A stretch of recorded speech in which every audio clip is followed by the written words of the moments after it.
Hyper ఆది ఎక్కడా? Hyper ఆది గారు ఎక్కడున్నారు? దీని గురించి చాలామంది మాట్లాడుకున్నారు, డిస్కస్ చేసుకున్నారు. ఏడి హైపర్ ఆది అని ఎందుకని అంటున్నానంటే, ఏదైతే తెలంగాణలో ఎన్నికల ఫలితాలు వచ్చాయో వచ్చిన కాడి నుంచి ఎక్కువగా మాట్లాడుకుంటుంది హైపర్ ఆది గురించే, తర్వాత పవన్ కళ్యాణ్ గారి గురించి. ఎందుకు అనంటే కనుక తెలంగాణ ఎన్నికల ఫలితాల్లో జనసేన పార్టీ ప్రభంజనం దాని గురించి మాట్లాడుకుంటారో, దాని గురించి మాట్లాడుకుంటూ మాట్లాడిన మాటలు మన మామూలుగా కాదు, కోతలు కోసినటువంటి హైపర్ ఆది ఎక్కడున్నాడు, ఈ రకంగా అయితే కనుక ఆయన గురించి మాట్లాడుకున్నారు. ఏం మాట్లాడుతున్నారు ఏంటి అసలు? హైపర్ ఆది ఏమన్నాడు? ఇప్పుడు తెలంగాణ ఎన్నికల ఫలితాల గురించి ఏంటి, దాని గురించి అయితే డిస్కస్ అయిపోతున్నాం మనం. ఫస్ట్ అయితే కనుక మీ బాధ్యతగా లైక్ చేయండి. వాస్తవాలంటే ప్రజలకు తెలియాలి కదా. మీ బాధ్యతగా లైక్ చేస్తే ఈ ఇన్ఫర్మేషన్ ఎక్కువ మందికి షేర్ అవుతుంది. కొత్తగా మన ఛానల్ చూస్తే పక్కగా సబ్స్క్రైబ్ చేయండి. మీ అమూల్యమైన అభిప్రాయాన్ని కామెంట్ రూపంలో తెలియజేయండి. హైపర్ ఆది ఎప్పుడు అంటూ ఉంటాడు కదా, 100% స్ట్రైక్ రేట్. వినారా మీరు? ఇది 100% స్ట్రైక్ రేట్ జనసేన పార్టీకి వచ్చింది.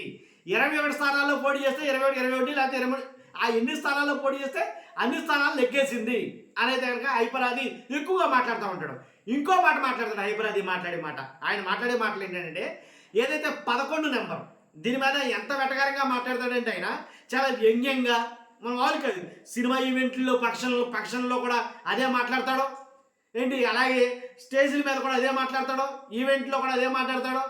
జబర్దస్త్లో, ఆఖరికి జబర్దస్త్లో కూడా ఆ 11 నెంబర్ గురించి ఏంటంటే కనుక వైఎస్ఆర్సీపీ పార్టీకి 11 స్థానాలు వచ్చాయి కాబట్టి ఆ 11 నెంబర్ తోటి హైపర్ ఆది దారుణంగా అయితే కనుక ఎటకారంగా అయితే కనుక మాట్లాడటం చాలామందికి తెలుసు. కాబట్టి అలాంటి హైపర్ ఆది గురించి ఎందుకు అడుగుతున్నారంటే కనుక, కనీసం 11 స్థానాలైనా వైసీపీకి వచ్చాయి.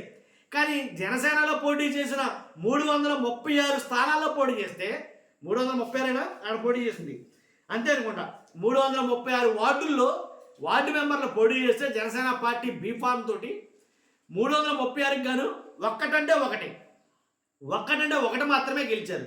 ఆ ఒకటి కూడా ఎలాగా, అది కూడా నన్ను అడిగితే గెలుపే కాదంటాను నేను. ఎందుకంటే జనసేన పార్టీ దాంట్లో అంత ప్రాధాన్యత ఇవ్వలేదు. ఎందుకంటే అక్కడ బీఆర్ఎస్ ఎక్కువగా ఆ గెలుపుకి కారణం BRS.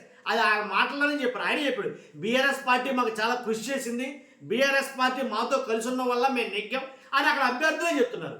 BRS party, CPM party, Janasena ఈ మూడు కలవడం బట్టి అక్కడ ఆ ఒకటే 336 వార్డుల్లో పోటీ చేస్తే ఒక వార్డు మెంబర్కి నెగ్గారంటే దాన్ని బట్టి లెక్కండి. అందు గురించి హైపర్ ఆదిని అడుగుతున్నారు అని చెప్తున్నాను. కాబట్టి ఖచ్చితంగా ఇక్కడ మాట్లాడుకోవాల్సిన అంశం ఏంటంటే కనుక, ఏదైతే ఇంతకుముందు మాట్లాడాడు హైపర్ ఆది, ఏం మాట్లాడాడు, 2 తెలుగు రాష్ట్రాల్లో పవన్ కళ్యాణ్ గారు అంత నిజాయితీ పరుడు లేడు, ఆయన నిజాయితీని చూసే ఓట్లేసేస్తారు జనాలు, కాబట్టి అలాంటి నిజాయితీ పరుడు ఎక్కడ దొరకడో. ఒకసారి వింటారా మాటలు? విందురు అనేది ఒకసారి కట్ మాట్లాడిన మాటలు ఒకసారి మళ్ళీ పెడతాను. మా తమ్ముళ్ళే ఆంధ్రులు కాబట్టి చెప్తున్నాము.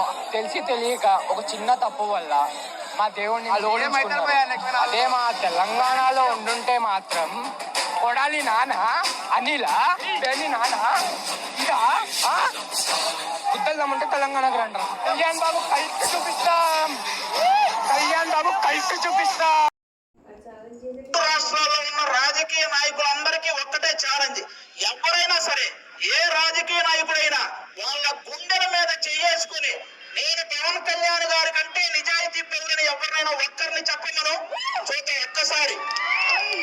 నాలుగు రాష్ట్రాల్లో ఉన్న రాజకీయ నాయకులందరికీ ఒక్కటే ఛాలెంజ్, ఎవరైనా సరే ఏ రాజకీయ నాయకుడైనా వాళ్ళ గుండెల మీద చేసుకుని నేను పవన్ కళ్యాణ్ గారి కంటే నిజాయితీ పరుడని ఎవరినైనా ఒక్కరిని చెప్పమను చూద్దాం ఒక్కసారి. నాకు తెలిసి ఆ ధైర్యం కూడా ఎవరు చేయలేరు. అలా చెప్పాలంటే ఒక ధైర్యం ఉండాలి, అలా బతకాలంటే ఒక దమ్ము ఉండాలి. అలాంటి దమ్ము, ధైర్యం, నిజాయితీ, నిబద్ధత, ఉదారత ఉన్న ఒకే ఒక వ్యక్తి పవన్ కళ్యాణ్ గారు. నాయకులు చాలా మంది మాట్లాడారు, గాజు చాలా డెలికేట్, చాలా పగిలిపోతుంది, ముక్కముక్కలైపోతుంది అని ఏదేదో మాట్లాడారు. ఇప్పుడు గాజు పదునేంటో చూస్తున్నారు, ఆల్రెడీ అక్కడ చుక్కలు చూస్తున్నారు. ఇక్కడ నాయకులు కూడా, ఇక్కడ అవినీతి నాయకులు కూడా, ఇక్కడ ఎవరైతే డబ్బులు మింగేశారో గవర్నమెంట్ స్కూల్స్ ఆదరణకి నోచుకోక ఒక బర్రెల సావిడిలాగా ఎలా ఉన్నాయో మేము వెళ్ళి చూసాం. మీరు కూడా చూడండి. సో ఇక్కడ అవినీతి నాయకులు కూడా దడొచ్చింది. ఈయన వస్తున్నాడు, మన బండారం అంతా బయట పెడుతున్నాడు అని దడొచ్చి ఆయన ప్రాంతీయత, ఆయన ఆంధ్ర, ఆయన కలకత్తా అని ఏవేవో చెప్తున్నారు. ఆంధ్రప్రదేశ్ లో పిఠాపురం గడ్డ జనసేన అడ్డ అంటారు. ఆ తర్వాత తెలంగాణ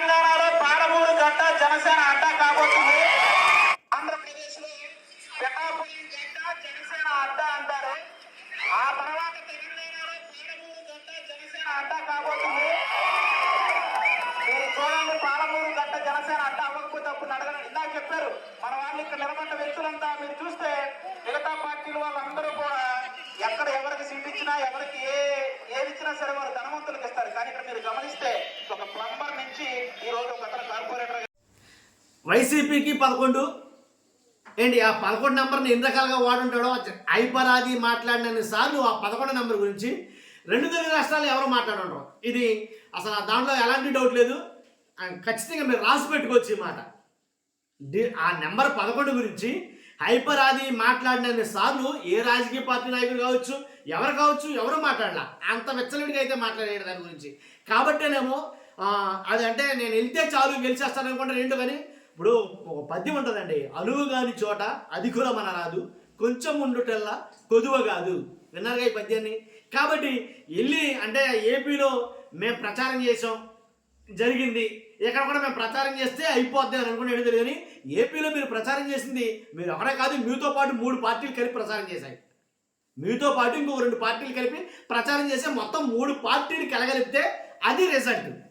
అది కూడా 100% స్ట్రైక్ రేట్ అంటే పోటీ చేసిన అనుసారం కాదు, 175 స్థానాల్లో పోటీ చేస్తే ఎన్ని వచ్చినాయి దాన్ని బట్టి స్ట్రైక్ రేట్ డిసైడ్ చేయాలి. మరి అదేం లెక్క నాకు తెలియదులే. కానీ కాబట్టి హైపరాది గారు అనుకున్నట్టుగా ఇక్కడ అడుగుతుందనుకున్నాడు పనవలా.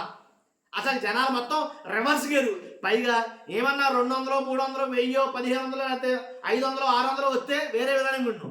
ఎక్కడ చూసినా సరే 1 లేదా 2 లేదా 3 బిగ్ బాస్లో ఇమ్మానియల్ అంటాడు ప్రపంచనం 1 1 1 2 2 2 3 3 3 అంటాడు సార్. అలాగే 1 2 3 తప్ప అక్కడ వచ్చిన ఏం లేదు.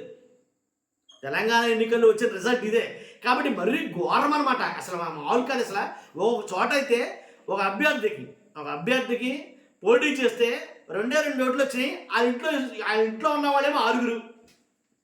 మరి కనీసం ఇంట్లో వేయాలి కదా, 6 రావాలి కదా, 2 వచ్చినాయి.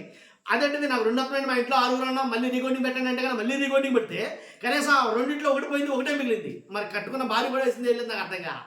కాబట్టి అలా జరిగింది. అంత ఘోర పరాభవం అయితే కనుక ఎదురైంది. ఎందుకంటే ఒకటండి, జనసేన పార్టీ బీఫామ్ తీసుకున్న సభ్యులు వీళ్ళంతా అనుకోవడం 336 మంది. కాబట్టి అది అలా జరిగింది. కాబట్టి అందు గురించే హైపరాది ఇక్కడ మాట్లాడిన మాటలు మన మామూలు మాటలు కాదు. అసలు ప్రతిదానికి ఏపీని పోల్చడం ఏంటి, అసెంబ్లీకి రానన్నారు, అసెంబ్లీకి దూరం అయిపోయారు ఏంటి అని పైపెచ్చి హెచ్చుగా మాట్లాడటం అది ఎంతవరకు సమంజసం నాకు అది అర్థం కాల. కాబట్టి ఒకటండి, రాజకీయం అంటేనండి మీకు మాట చెప్పాలి, కొమ్ములు తిరిగిన వస్తాదులు కూడా నేల కరిసేసిన సందర్భం ఉంది రాజకీయాల్లో. కొమ్ములు తిరిగిన వస్తాదులు కూడా నేల కరిసేసారు, మట్టి కరిసేసిన సంఘటనలు ఉన్నాయి. కాబట్టి మనమెంత నథింగ్ అసలు అని అడిగితే కనుక. కాబట్టి హైపరాది మరి ఎందుకని మరి అంత హైపర్గా అర్థం కాదు. కానీ జరిగింది అయితే అది 2 తెలుగు రాష్ట్రాల్లో మాట్లాడుకున్నారు. హైపరాది క్యాన్వసింగ్ చేశాగా, ప్రచారం చేశాగా, ఏమయ్యింది, ఏది 100% స్ట్రైక్ రేటు అనేది అడుగుతున్నారు. మరి 336కి మరి 1 వస్తే దాన్ని కూడా 100% స్ట్రైక్ రేట్ అంటాడు ఏంటో తెలియదు కదా. మరి అయినా ఎలాగైతే జరిగింది కానీ అది జరిగింది అయితే విషయం. ఆ విషయం చెప్తాను, వీడియో చేశాను, చూస్తున్నాం. మీరు అదొక మీ అభిప్రాయం అయితే కామెంట్ రూపంలో తెలియజేయండి. ఫస్ట్ అయితే లైక్ చేయండి, కొత్తగా మన ఛానల్స్ పక్కాగా సబ్స్క్రైబ్ చేయండి. Thank you very much.